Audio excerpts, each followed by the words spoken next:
Hello and welcome to Sleepy Classes. दोस्तों, आज हम करंट अफेयर करेंगे 9 और 10 के। जैसा कि आपको पता है कि पहले हमारी वीक के अंदर 3 क्लासेस होती थी, अब हमारी 2 होती है, मंडे एंड वेडनेसडे। ये कुछ समय के लिए है कि जब हमारे जो मेंस आंसर राइटिंग की भी क्लासेस चल रही हैं, यूट्यूब के ऊपर फ्री कोर्सेज हैं, तो उनकी वजह से हमने 2 के अंदर किया है। लेकिन जब ये मेंस हो जाएगा उसके बाद इसको दोबारा हम वीक के अंदर 3 दिन ले आएंगे। यहाँ पे आपको पता है कि हम पहले मेंस वैल्यू एडिशन करते हैं। एक दो एग्जांपल अगर कुछ है जो हमारे मेंस आंसर राइटिंग में आंसर में अगर हम डाल दें तो थोड़े बहुत एक्स्ट्रा मार्क्स मिल सकते हैं। और उसके बाद हम करेंगे प्री कंटेक्स्ट के। यहाँ पे मेंस वैल्यू एडिशन में पहले हेल्थ, जब आपसे बोला जाता है, जैसे मान लीजिए फॉरेन कंट्री है, वहाँ पे क्या होता है कि एक एक्सीडेंट हो गया।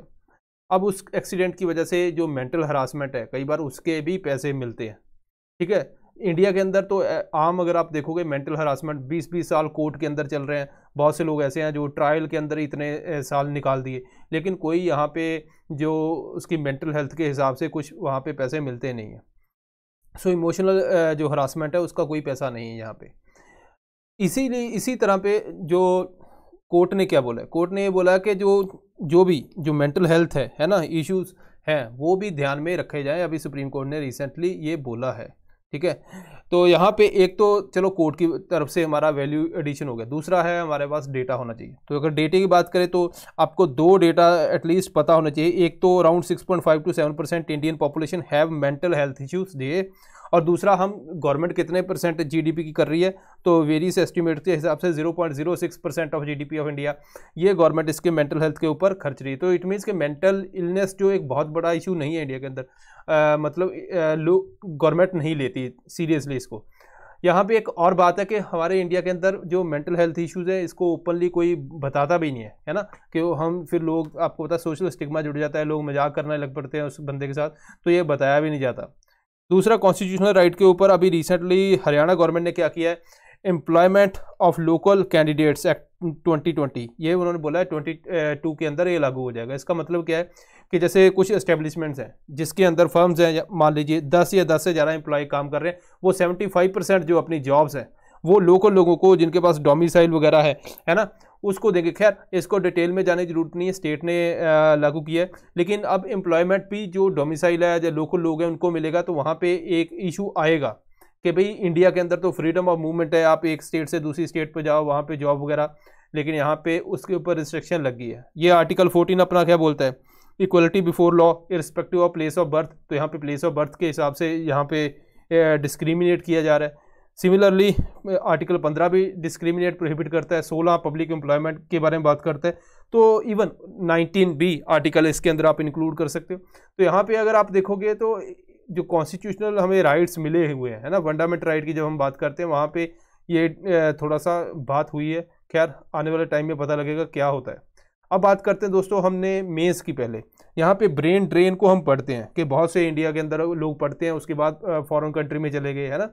तो यहाँ पे इंडिया के अंदर जो ब्रेन ड्रेन जिसको बोलते हैं, अब यहाँ पे होता क्या है कि जैसे मान लीजिए कोई साइंटिस्ट है, अब साइंटिस्ट ने काम करना है, रिसर्च वर्क करना है, उसको पैसा भी नहीं इतना मिलता है ना, उसकी सैलरी है वो, चलो काम हो गया। उसके अलावा रिसर्च के ऊपर काफ़ी फोकस होना चाहिए, तभी हमारा जो पेटेंट का नंबर भी है वो भी बढ़ेगा। और जो सोशल इम्पैक्ट है कि साइंटिस्ट की जो इन्फॉर्मेशन है उससे सोशल इम्पैक्ट क्या हो सकता है, सस्टेनेबल डेवलपमेंट क्या हो सकती है, ये काम चाहिए।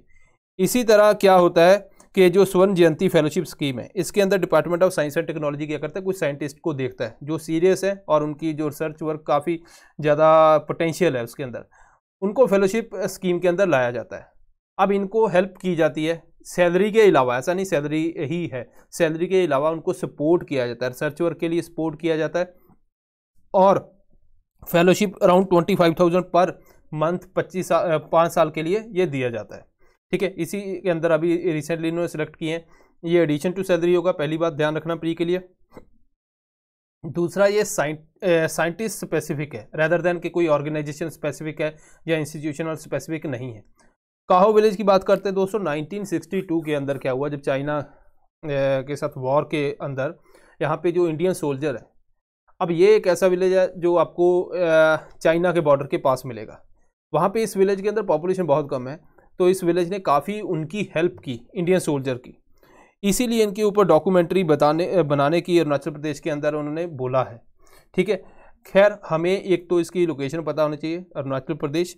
दूसरा, हेल्प कहाँ पे, चाइनीज़ अटैक के अंदर ये उस टाइम पे इन्होंने हेल्प की। यहाँ पे जो मेजर कम्युनिटी है, मेयर कम्युनिटी बोलते हैं, बुद्धिस्ट है बाय फेथ, और इसके अंदर पॉपुलेशन बहुत ज़्यादा नहीं है। रीसेंट एस्टीमेट जो है, जो 2011 सेंसस का, उसने बोला अराउंड 65 यहाँ पे रेजिडेंट रहते हैं। ठीक है दोस्तों, अब यहाँ पे जो एक और बात है टॉपिक के, भाई इसी जो यहाँ पे जो विलेज है इसके आसपास ही है, जो बाइसेक्ट करते हैं basically Lohit river. Lohit river की बात कर लेते हैं, इसको भी थोड़ा सा पढ़ना है आपको। जब ज्योग्राफी पढ़ते हो, जो ट्रिब्यूटरीज पढ़ रहे हो, तो वहाँ पे आपने ध्यान रखना है, आपको नाम याद होना चाहिए। ज़्यादातर यूपीएससी क्या करती है, रिवर दिया है, कौन सी इसकी ट्रिब्यूटरी, ऐसा क्वेश्चन आ जाता है। या फिर अगर कोई ट्रिब्यूटरी न्यूज़ के अंदर है तो वहाँ पे उसकी लोकेशन फैक्टर के ऊपर पूछ लिया। तो ये लेफ्ट बैंक ट्रिब्यूटरी है ब्रह्मपुत्रा रिवर की, मिशमी हिल्स के थ्रू पास होती है। बस ये दो चीज़ें आपने ध्यान रखनी है। इसके अलावा अगर हम बात करें, एक और एडिशनल टॉपिक है दौला सिदिया ब्रिज, इसको बोलते हैं भूपेन हजारिका सेतु। ठीक है, ये भी यहाँ पे लोहित रिवर के ऊपर बनाया गया। तो यहाँ पे अगर आप देखोगे, ये असम और अरुणाचल प्रदेश को लिंक करता है। ये दो चीज़ें आपने याद रखनी है। अब बात करते हैं कुछ ट्रेडमार्क की। नॉर्मल पहले हम थोड़ा सा एक चीज़ को जान लेते हैं। मान लीजिए दोस्तों, आपने कोई डिज़ाइन बनाया, इवन इंडस्ट्रियल डिज़ाइन भी होता है ना, जो बड़ी बड़ी कंपनी है, आप सीधा वो उसको कॉपी नहीं कर सकते। ठीक है दोस्तों, कुछ ना कुछ अपने, जैसे एप्पल है, एप्पल का साइन है। ठीक है दोस्तों, एप्पल सेल फोन के लिए, तो ये ट्रेडमार्क है उनका। अब ऐसा थोड़ी हम भी एप्पल, हम बोले हमारे वाला थोड़ा सा ज़्यादा खाया हुआ है, दूसरा कम है, तो ये चेंज हो गया, ऐसा नहीं। एप्पल का जो वो तो ट्रेडमार्क उनका है, ये थ्रू आउट अगर आप देखो कंट्रीज चलता है। इसके अलावा एक होता है ट्रेड सीक्रेट। जैसे मान लीजिए आपने कोई कोक का फॉर्मूला भी है कि कोक कैसे बनती है, वो भी आपने नहीं बताना। अगर बता दिया फिर तो काम ही खत्म, है ना। KFC वालों ने अभी तक कुछ नहीं बताया। कॉपीराइट्स होता है, आपने बुक, मूवीज, ड्राइंग, इसके ऊपर कॉपीराइट मिलता है। पेटेंट मिलता है ना, जैसे कोई डिज़ाइन बना दिया आपने, उसके ऊपर पेटेंट है। तो वो सारी चीज़ें हमें मिलती हैं जहाँ पे हमें प्रोटेक्शन मिलती है। इसी तरह जो अपनी दार्जिलिंग जो टॉय ट्रेन है, इनके 2 लोगो हैं। ठीक है दोस्तों, 2 लोगो हैं जहाँ पे आपको दिख रहे हैं। तो इनको रिसेंटली पेटेंट के लिए मूव किया गया और यहाँ पे इसको रिकॉग्निशन मिली है। यहाँ पे पहले तो Darjeeling Himalayan railways UNESCO world heritage site है। ठीक है दोस्तों, अब इस लोगो मिलने का मीनिंग क्या है? अगर यूपीएससी की कंटेक्स्ट में बात करूँ, यूपीएससी सीधे ही पूछ लेती है कि भाई अच्छा, इसको ये मिला है, लोगों के अंदर प्रोटेक्शन मिली है, तो इसका मीनिंग क्या है ना। नीचे 4 ऑप्शन आ गए, आप में से एक निकालना है उनमें से। जैसे बहुत से क्वेश्चन ऐसे पूछे जाते हैं, तो यहाँ क्योंकि आपको पता होना चाहिए कि उसकी एप्लीकेशन क्या है, उसका सिग्निफिकेंस क्या है। इसका मतलब है कि कोई भी दुनिया में कहीं पे भी, ठीक है, अगर आपको इस लोगो को यूज़ करना है तो आपको रिटन परमिशन चाहिए इंडिया की, एंड अगर करना है तो वहाँ पे पेमेंट ऑफ फी वगैरह भी हो सकती है। Darjeeling Himalaya railway 18 British time के ऊपर ये स्टार्ट हुई।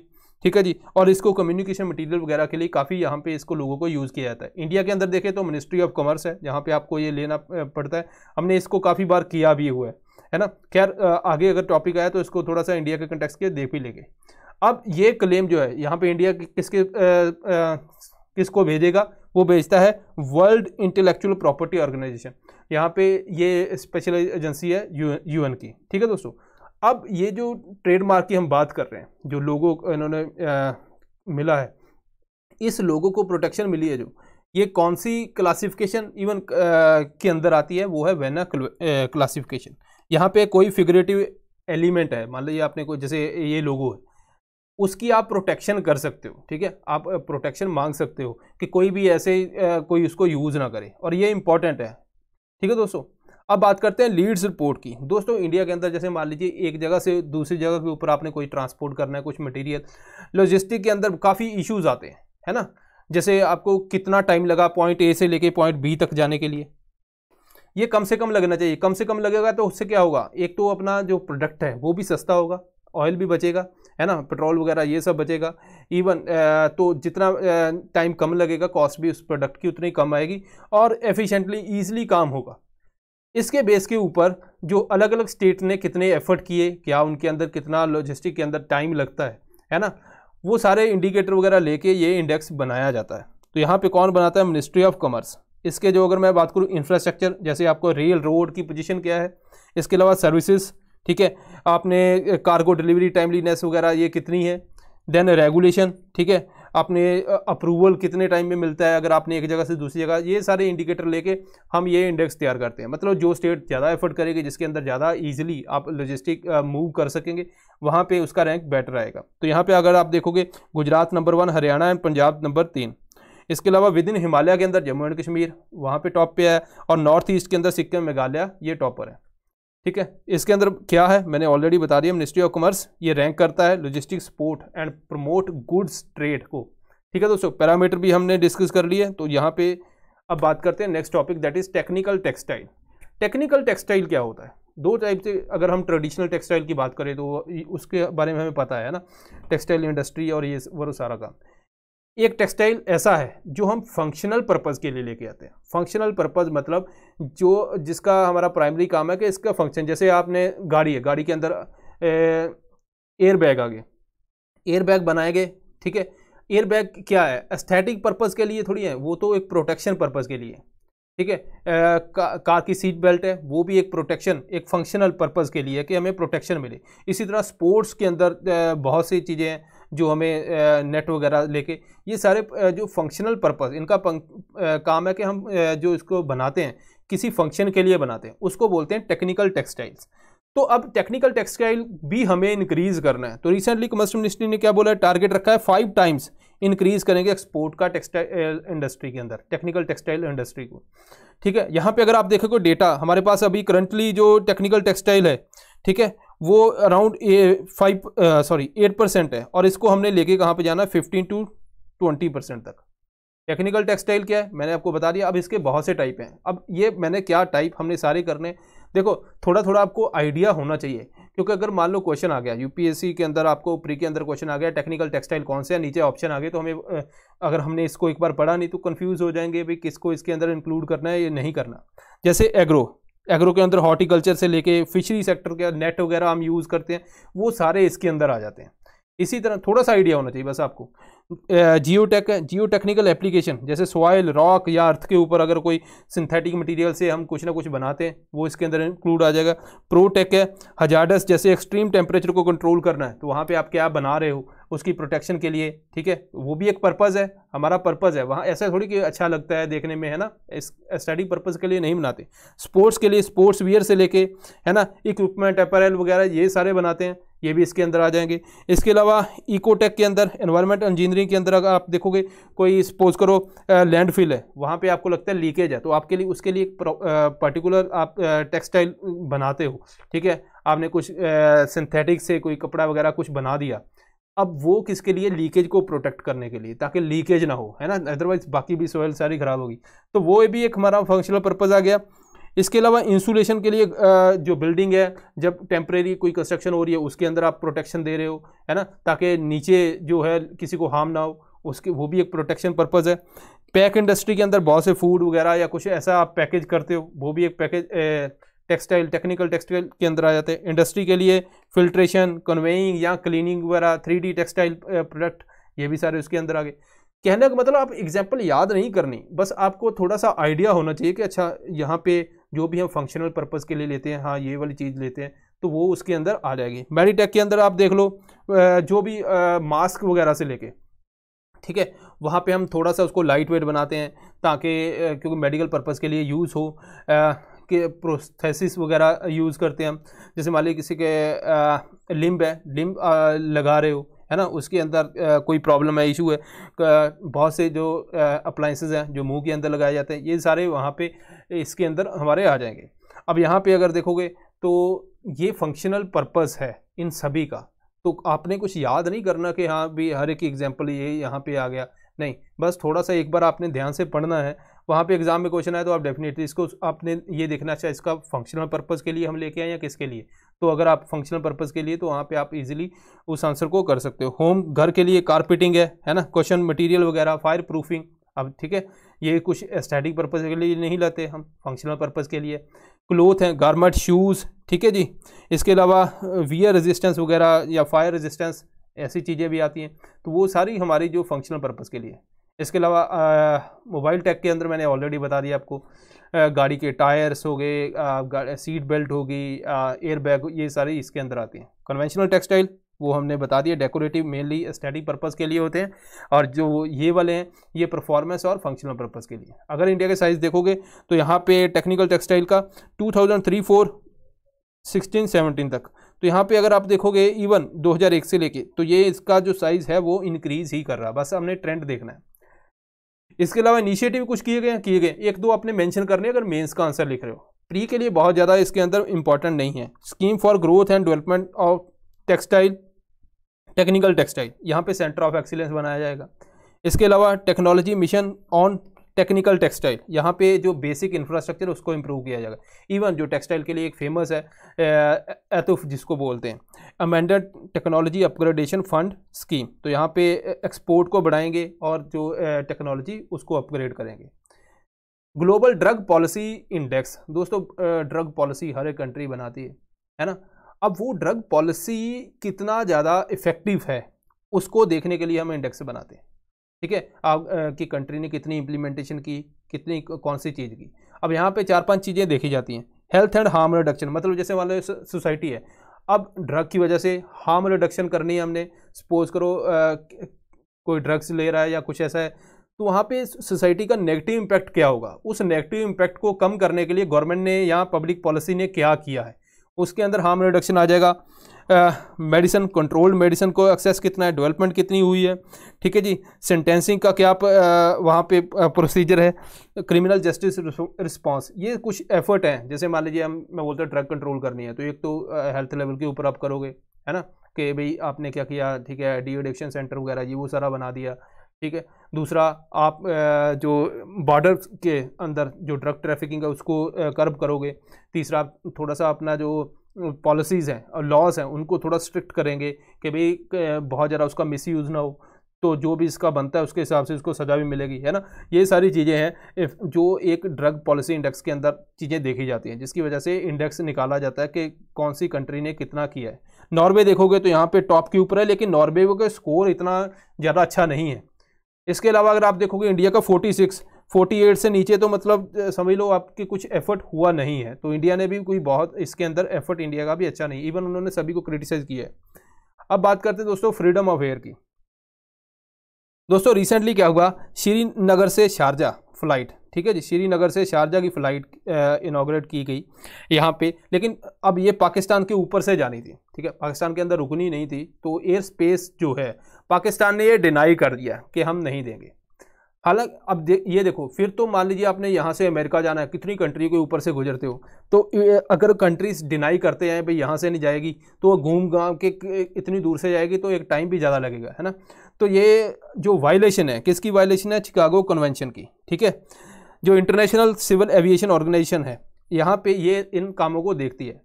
अब इंडिया को जैसे मान लीजिए बाकी एरिया है, जैसे सपोज करो दिल्ली से लेके बाकी जो वेस्ट एशिया के अंदर फ्लाइट्स जाती हैं, वहाँ पे एयर स्पेस का डिनाई नहीं किया गया, इस पर्टिकुलर फ्लाइट के लिए एयर स्पेस का डिनाई किया गया।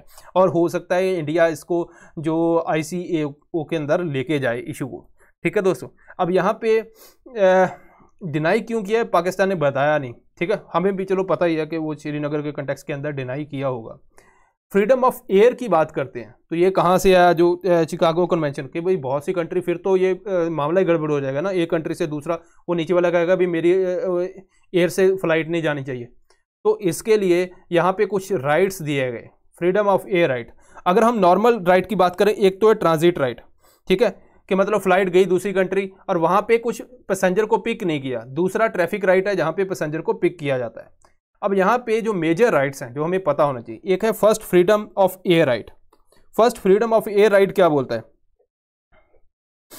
1 country to fly over the second country and land in third country, ठीक है जी। जो अभी पाकिस्तान वाला केस है, मान लीजिए ये इंडिया से ये पाकिस्तान, ठीक है, ये कोई और कंट्री है, यहाँ से इसके ऊपर से फ्लाइट जानी है, रुकना भी नहीं है, कुछ भी नहीं करना, ठीक है। ये एयर स्पेस जो फर्स्ट है, freedom of right of air, ये प्रोवाइड किया गया कि दूसरी कंट्री के ऊपर से जा सकता है।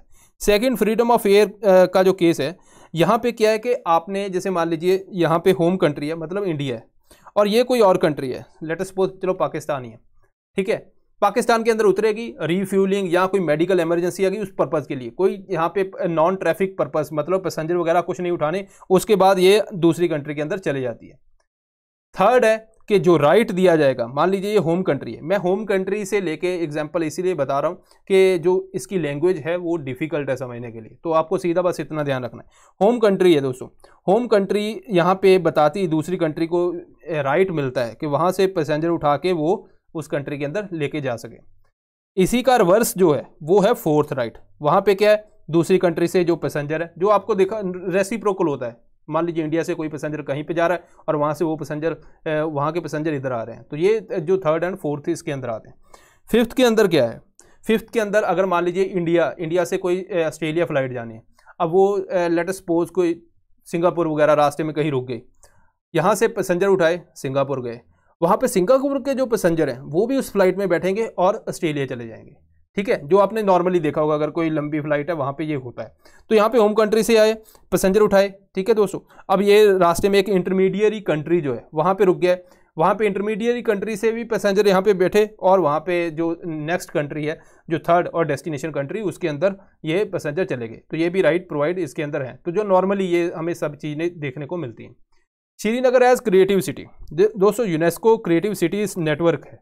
अब इसके अंदर क्या होता है, जैसे मान लीजिए कोई सिटी की कुछ स्पेशलाइजेशन है, ठीक है, अगर उसको रिकॉग्नाइज करे यूनेस्को, उससे बेनिफिट क्या होगा, एक तो उस कंट्री की थोड़ी सी सिटी की इमेज बढ़ेगी इंटरनेशनल लेवल के ऊपर, लोग इन्वेस्टमेंट भी कर सकते हैं, है ना, वो कंट्री अपनी इन्फॉर्मेशन जो है वो उसकी जो स्पेशलिटी है वो शेयर करेगी दूसरी कंट्री से, तो शेयरिंग पर्पज़ भी है।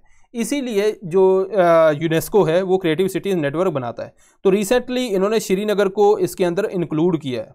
अगर इंडिया का आपको बताऊं, जैसे जयपुर श्रीनगर है, यहाँ पे क्राफ्ट एंड फोक आर्ट के अंदर इनको इंक्लूड किया गया, मुंबई फिल्म के लिए फेमस है, तो चेन्नई एंड वाराणसी म्यूजिक के लिए, हैदराबाद गैस्ट्रोनॉमी मतलब फूड वगैरह के लिए फेमस है, तो इन कैटेगरी के अंदर इनको इंक्लूड किया गया। अगर यूनेस्को क्रिएटिव सिटीज नेटवर्क की बात करें, यूनेस्को ने स्टार्ट किया और ये कुछ कैटेगरी के अंदर है, जैसे मैंने अभी बताया आपको, craft, folk art, media arts, film design, gastronomy, literature, music, इनके बेसिस के ऊपर जो भी सिटीज़ की स्पेशलाइजेशन है उसके हिसाब से उसको इंक्लूड किया जाता है। इंडिया की ये 6th थी जो श्रीनगर, इसको इंक्लूड किया गया, ठीक है दोस्तों।